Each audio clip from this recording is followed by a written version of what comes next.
I am Dr. Nick, the Apostle Paul's messenger in this 21st century world. What message would the Apostle Paul deliver to a 21st century American audience if he were alive today? The author has written an open letter about creation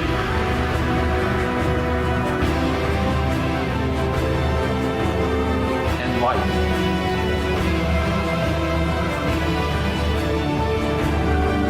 By trusting God in the miracle of new life.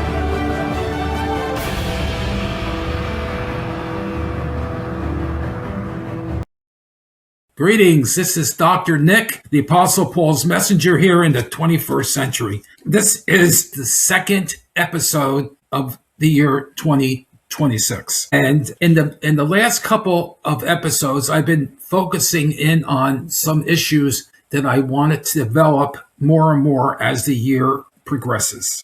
But the thing that I mentioned in the last two episodes was that I really felt in a spiritual way. Now, you have to remember, I'm Dr. Nick, the Apostle Paul's messenger. My whole approach is spiritual and religious. So you could tell that by the title of my podcast itself, and you'll see how I try to bring that across in my various episodes that I put together. I really think this is a time of renewal, transformation. It's going to happen this year. One of the things that I think creates havoc in our society is that there is less, and in some cases, this is not true in every case, but there is, and generally speaking, there is less and less concern about our relationship with God and developing a deeper, more spiritual relationship with Him. It just seems like we move from one major social issue, problem to another. It just gets bigger and bigger and worse and worse. So I really believe that there is a demonic element to all this. And I don't say that in a casual way because I want to throw away the devil and I want to speak about the devil. We're talking about reality here. There is good and evil in the world, and you can't run away from that. It's going to be here until the last day that God, when He returns. But up until then, yes, there's going to be many, many evil, many destructive, many heartbreaking situations that are coming to our life. So I want to mention some of these things now. Just as the new year comes in, there's various people that take statistics and take a look at what's happened the year before. And one of the things that amazes me, and when I read this, I just had to shake my head. Let me give you some examples. Take a guess. How many people you think died last year from diseases and so forth? I wrote down some of them. Heart disease, cancer, respiratory disease, stroke, Alzheimer's. This is just a few. This is deaths. How many people do you think died worldwide in 2025? Just get a number in your head. Between 63 and 69 million people. Now, I read that and I said, I wonder if that includes abortions. No, does not include abortions. So I went and looked to see from those people that keep those statistics, how many abortions were there worldwide? Yes, come on. Put a number in your head, okay? The answer is 73 million. Now, why don't we say 69 million people died last year? We'll go with the higher number. The difference between 69 and 70 is 4 million more people, or more human life was ended in the womb worldwide in 2025, 4 million more than all the other deaths from various diseases and various. Somebody died in a car accident. I'm sure that's considered a death too. So how many people died? But usually people die through, there's a heart attack or there's some kind of physical problem. This does not include war. I don't think it does. It includes war, but I did do a study on. This is not. You're not going to believe this, and I have it right here. I just said to myself, I wonder how many wars we've been in and how many people died in those wars. from 1775 to 2025, how many wars we've been in and how many people died in total. Now, the most is the American Civil War. Okay, 620,000 people died there. World War One and World War Two, Vietnam War, Korea War, the American Revolution itself. Okay, the War of 1812, Mexican-American War, the War on Terror, Spanish-American War, the Gulf War. All of these wars in total, how many Americans died as a result of being in those wars? And the answer is 1,300,000. We'll just say that. It's a little bit more than that, but, a couple thousand. Can you just try to wrap your mind around that? That in 250 years of fighting wars, some of the most tragic wars there have been in, 1,304,000 people died in 1 year. Now, it's gone down a little bit since Lee Wade has been found unconstitutional, but the number now is very close to it. Just shy of a million children are aborted every single solitary year in the United States. So if in 250 years there was only 1,300,000, but in 1 year there's 1 million kids that are aborted, something is drastically wrong. Why are people not respecting the child and their womb? I know there's a lot of reasons why. And I know everyone that has an abortion has a reason for it. They firmly believe that it was the right thing. In most cases, anyway. Probably much of it is done out of fear. I can't afford a child, or my life is going to be destroyed if I have a child. I'm too young. Whatever the case may be. But the point is this. Our reference, our perspective is on what is the best for me. And that is so prevalent in our culture. Some of the other things that I don't have statistics on now are, and you and I know what these, child abuse, pedophilia, drug abuse. How many drugs are coming over the border, and fentanyl and all the number of people that have died as a result of that. How many relationships, marital relationships, have been dissolved through divorce? About 50%. If it's not growing even further than that. There are a lot of cultural problems that we have to deal with. And the question that I want to start proposing is, how do we reverse the mess that we're in? How do we reform ourselves and change our culture? Our society has really deteriorated. Look at some of the things we're dealing with, is the transgender surgery, all that stuff. Who would have even imagined that? Where's this stuff coming from? It's not coming from rational human beings. It's coming from powers and principalities, as St. Paul would say, in regions above. There are attacks on the human person. We are being attacked. We can't fight the devil. The devil is more powerful, except when we allow Jesus to come into our life. When we do that, then we have a defense, his defense. But how many people don't go to church anymore? How many people wake up in the morning and devote some time to prayer before they enter their day? Thank God that this is a new day for me. I don't think that's a common occurrence. We're always thinking ahead about the next thing we got to do. And there's such a focus in on accomplishing things and being successful. And that more important than all of that, folks, and let this enter into your spirit in a new year, is a relationship with God.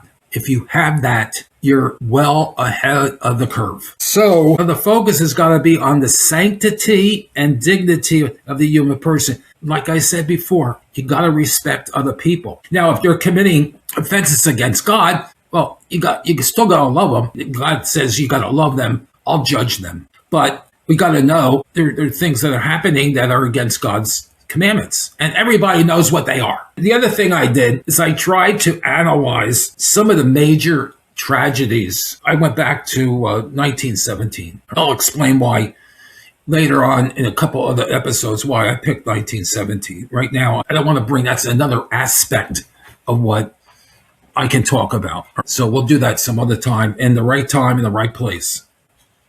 Let's look at some things that have happened just in these 108-9 years. Wars and the spread of communism and terror. In my lifetime, communism came into being in the latter part of 1917 with the Bolshevik Revolution against the Tsars.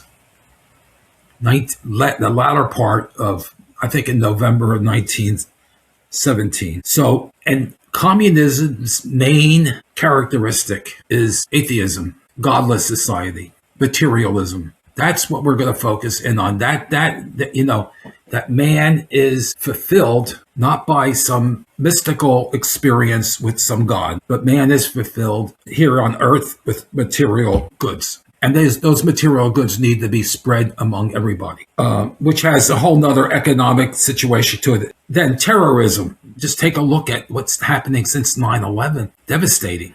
Even before that, in the 1990s.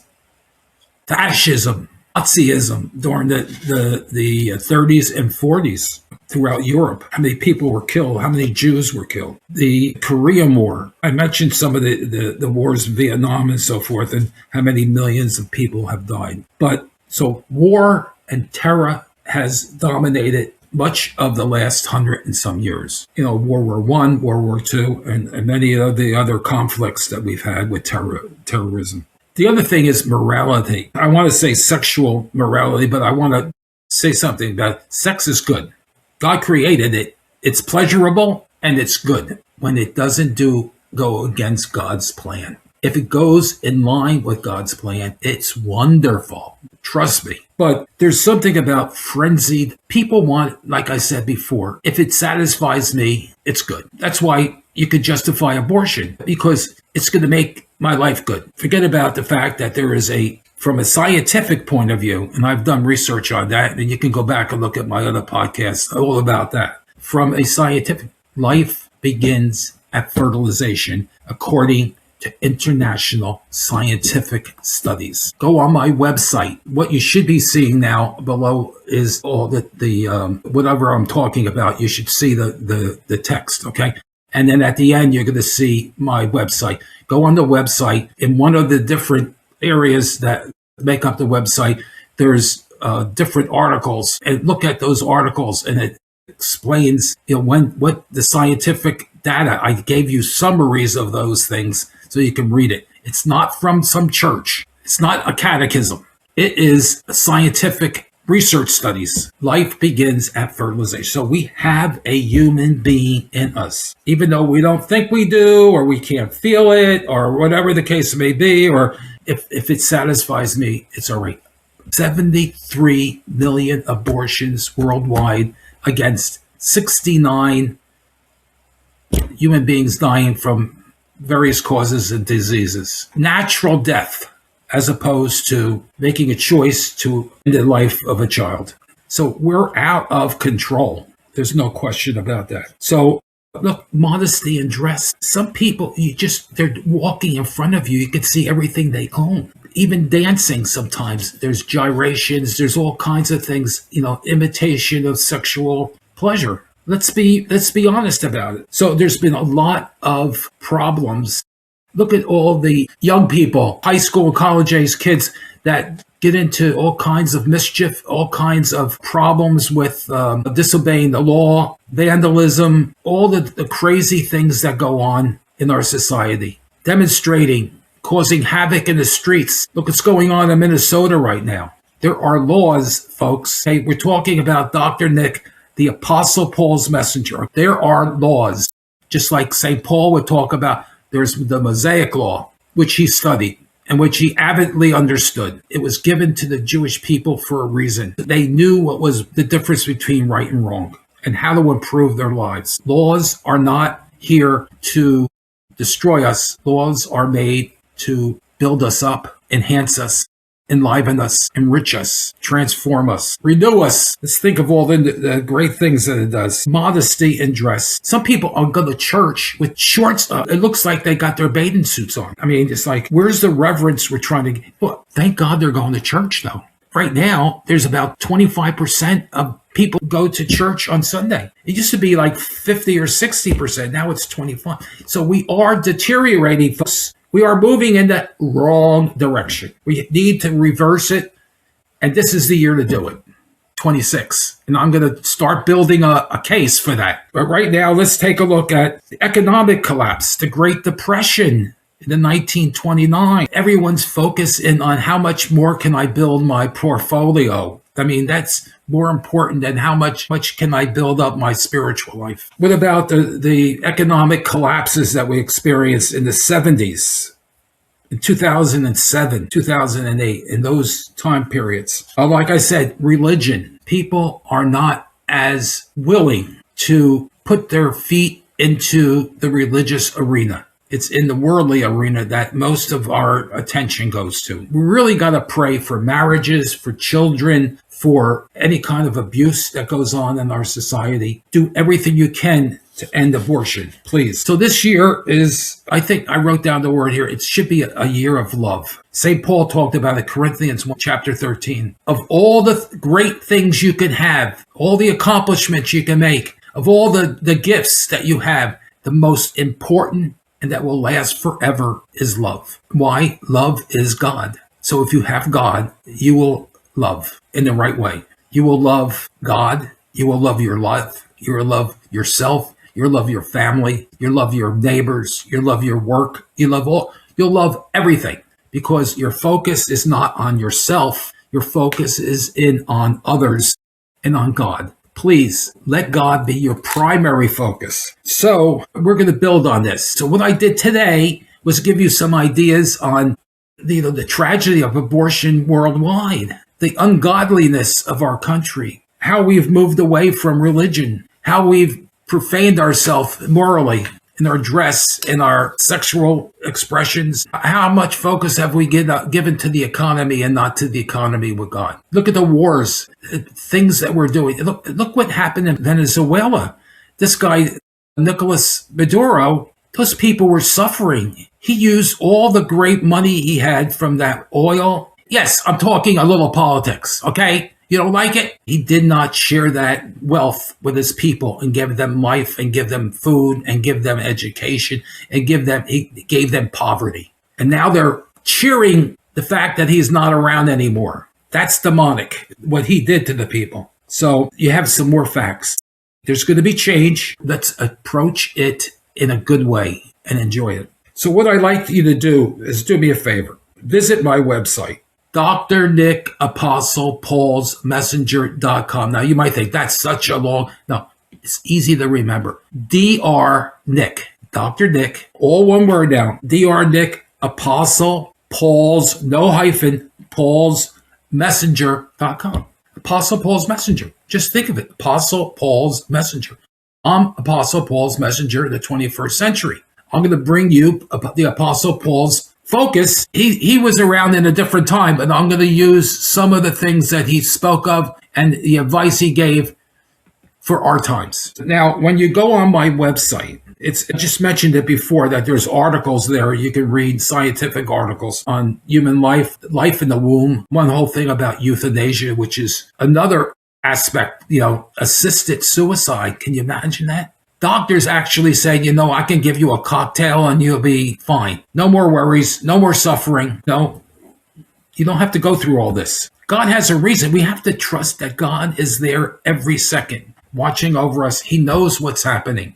He's got a reason. Trust in him. So when you go on the website, one of the things you're going to see is a petition on the bottom of the homepage. Please click that and read a little bit about what the petition saying, and if you can sign it, please sign it. It is to ban the abortion pill. Now, it's very dangerous. Women have died, at least 38 that we know of, and it's much more than 38, have died from taking this pill. If anything else, any other pill, 38 people died from, they would have it off the market. Yet, we still have it. Why? Politics, folks. Politics doesn't care about whether you're a man or woman, whether you're born or unborn. Politics cares about its own power. Don't forget that. So scroll down in the different areas of the website and you'll see a lot of different things. Communicate with me. You could do that on the website. Ask me questions. And if you know of any conferences, I do speaking engagements. If you know of any group or anything that would want me to come and speak, I would be glad to. And my book is on there. It's called Letter of Paul to the Americans. Letter of the Apostle Paul to the American people. It's on creation and a culture of life for 21st century America. So read that. You can order it. There's a Kindle for like $4. You can do it. You can go on my website and actually read for free the first chapter. And that'll give you an idea of what the whole thing's about. So do me a favor and do yourself a favor. Trust in God, live for God, and love. Thank you, and God bless you. So thanks for joining me today on Dr. Nick, the Apostle Paul's messenger. I hope this message touches your heart and gives you something to consider. If you enjoyed this episode, subscribe so you never miss a conversation, and click that bell. That's important, okay? And if you found value in today's discussion, please share it with your friends who might need to hear it. I'd love to hear your thoughts as well. So connect with me by emailing me at drnick, that's Dr. Nick, drnick, Apostle Paul's Messenger @gmail.com. Send in your questions and let's keep this conversation moving. Until next time, stay strong in the faith, stand firm in the truth, and remember, you are never alone on this journey. God bless.